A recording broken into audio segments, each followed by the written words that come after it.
বেঙ্গালুরুকে উড়িয়ে জয়ে ফিরল কলকাতা। সাকিবকে দলে ভিড়িয়েও না পাওয়া এবং ইনজুরিতে কর্ণ শর্মাও 2 উইকেট পেয়েছেন, তবে 3 ওভার বল করে খরচ করেছেন 3-4 রান। এছাড়া মোহাম্মদ সিরাজ, বেসওয়েল এবং হার্ষাল প্যাটেল একটি করে উইকেট ঝুলিতে পুড়েছেন।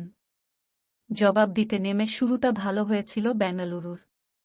2 ওপেনার বিরাট কোহলি ও ফাফ ডু প্লেসি মিলে 4-5 ওভারে তুলে ফেলেছিলেন 4-4 রান।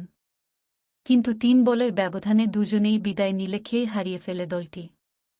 কোহলির ব্যাট থেকে আসে 1-8 বলে 2-1 রান এবং অধিনায়ক ডু প্লেসি 1-2 বলের মোকাবিলায় খেলেন 2-3 রানের ইনিংস।